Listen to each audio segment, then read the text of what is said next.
Have you ever stopped to think, whose will is this after all? The one you repeat almost automatically every time you recite one of the most well-known prayers in the world, "Thy will be done on earth as it is in heaven." But what is this will?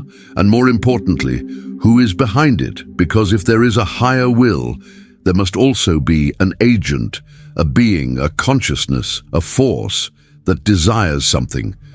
And by submitting to this will without understanding it, you surrender not only your faith, but perhaps something much deeper, your sovereignty.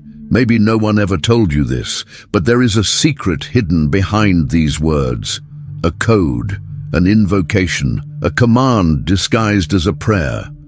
And what if I told you that by repeating these words daily, for years, you're not just asking for divine protection, but signing unconsciously a pact that has been translated, retranslated, adapted, and manipulated for centuries, a pact that in its original form spoke of inner alchemy, and today has become merely a ritual of submission.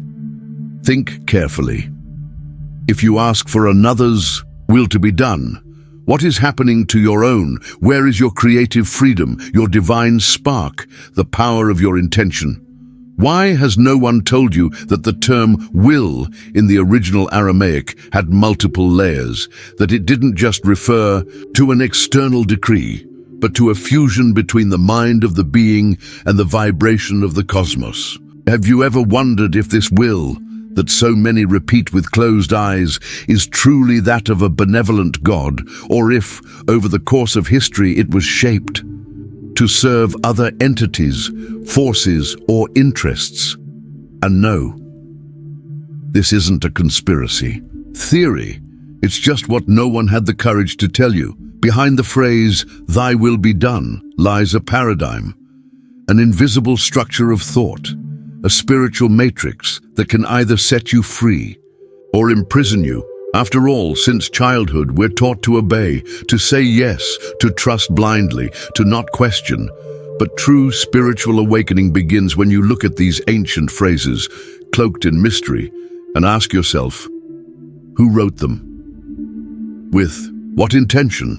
And who do they serve today?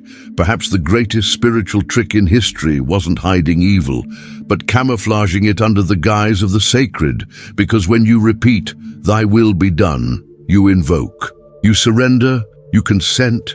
But do you know what you're consenting to? And if they told you that this will is God's, but never told you which God? Was it the same God who created man in his image, or the one who demanded sacrifices and punishments? Was it the God of love, or the God of control? This is the key to the enigma, because in the ancient world, there were many names for deities, and not all of them were benevolent. In Sumerian, Egyptian, Hebrew, and even Hindu traditions, the word God was not univocal. It could refer to cosmic forces, interdimensional beings, higher consciousnesses, or even entities with specific agendas.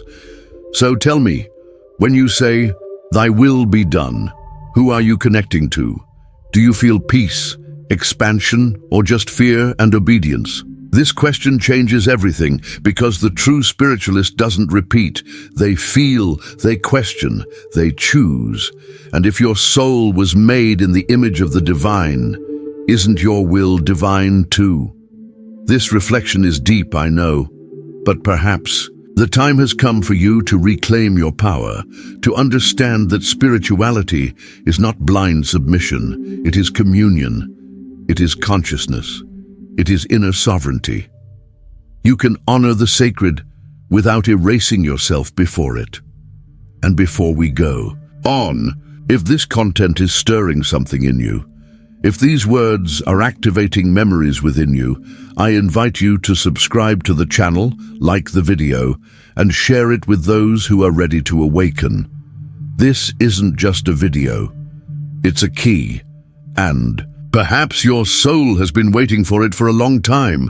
But if all this is real, why haven't most people noticed? Why do we keep repeating this phrase in a low voice, in temples, churches, and dark rooms, believing we're doing something sacred when perhaps we're just perpetuating an ancient spiritual conditioning? The answer is simple and, at the same time, frightening. The human mind was programmed to obey before understanding. In our early years, we're taught to repeat names, repeat customs, repeat prayers. And the more we repeat, the more it becomes truth in our subconscious, even if it's a carefully crafted lie. Now, think with me. How many times in your life have you asked a God for his will to be done, even when it went against your own desires? How many times have you erased yourself, diminished yourself, believing that was humility or faith? But Ridhum, would the true divine require you to erase yourself for him to shine, or did he create you precisely so that your light could shine authentically? This inversion of logic is one of the great traps of dogmatic spirituality. We were taught that being small is a sign of holiness, but in truth, being aware of our greatness is the greatest sign of divine connection. And this brings us to another crucial point. The phrase, "Thy will be done," appears as an act of surrender, right? But to whom are we surrendering? Do we know clearly which frequency this prayer is directed to? Because every prayer is a channel of invocation, and depending on your intention, your vibration, your level of consciousness, it can connect you to higher layers of light or keep you trapped in a spiritual web of manipulation. Have you ever heard that? The old gods demanded worship? Well, in practice that never stopped. It was just disguised. What was once explicit, offerings, sacrifices, public ceremonies, now happens subtly, silently, symbolically. You offer your energy through words. You surrender your sovereignty through an amen, and you keep feeding something you may not even know what it is. The very term amen, which we use to seal this phrase, has controversial origins. Some scholars claim it refers to the Egyptian god Amun or Amun-Ra, one of the most powerful in the pantheon. And if that's true, every time you end a prayer with amen, you might be unconsciously offering energy to an ancient Egyptian deity.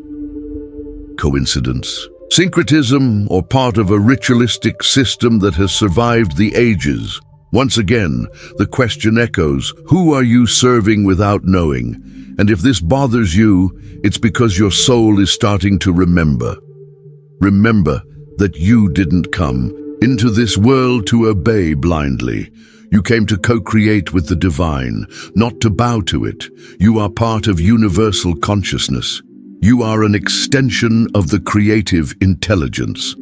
And therefore your will is not an affront to God. It is God expressing himself through you. So why have so many traditions tried to suppress this? Why so much effort to teach you to nullify your will? Simple.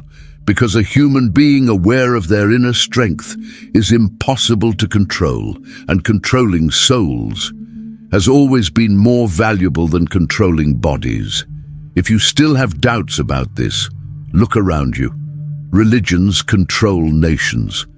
Beliefs sustain empires, and millions keep praying without even knowing what they're saying.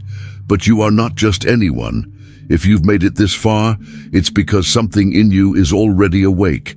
And this video, this moment, this message is the mirror you needed to see what has always been inside you. And I ask you honestly, do you want to keep repeating ancient words without consciousness? Or are you ready to rewrite your spirituality with clarity and inner power? The choice is yours.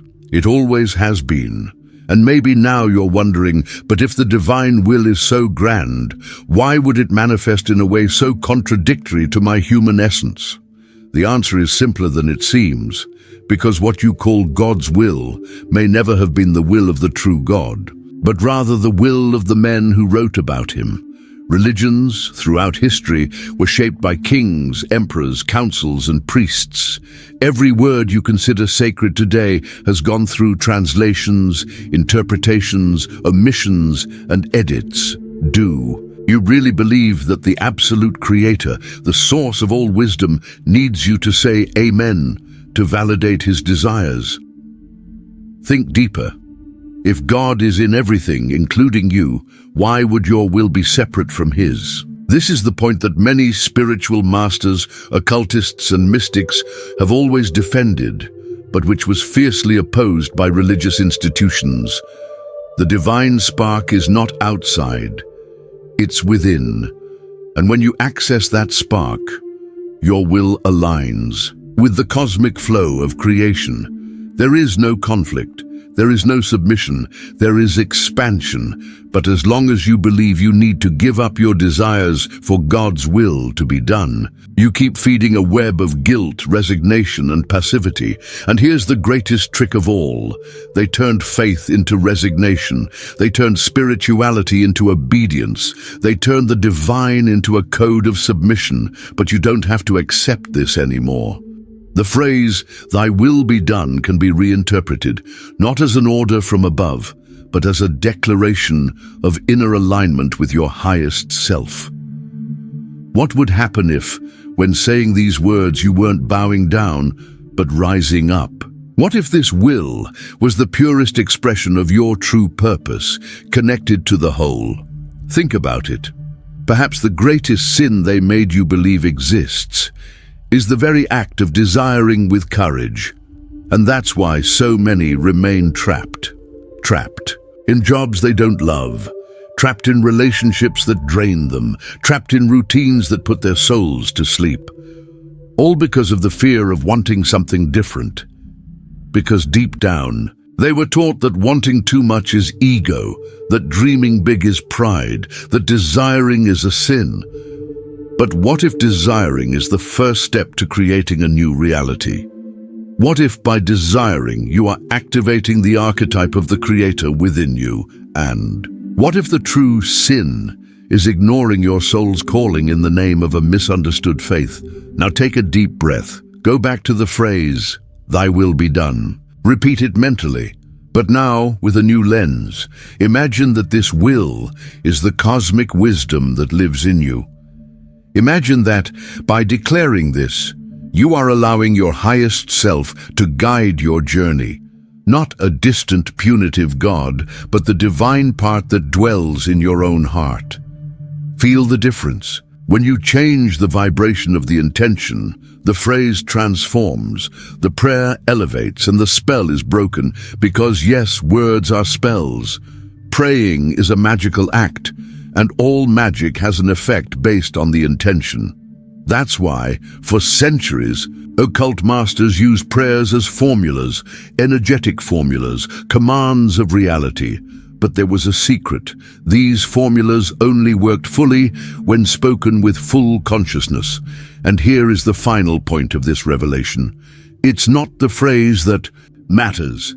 It's the state of the one who speaks it.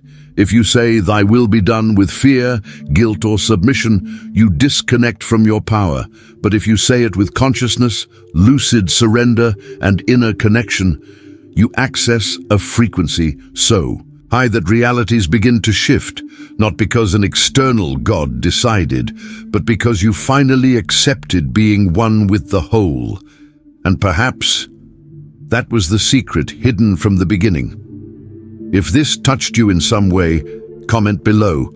My will is sacred. Let's spread this phrase. Let's hack the algorithm and awaken more consciousnesses. And of course, leave your like, share with someone who needs to hear this, and subscribe. This is more than a video. It's an awakening. And in the end, remember, God doesn't want you to obey him. He wants you to remember that you are part of him.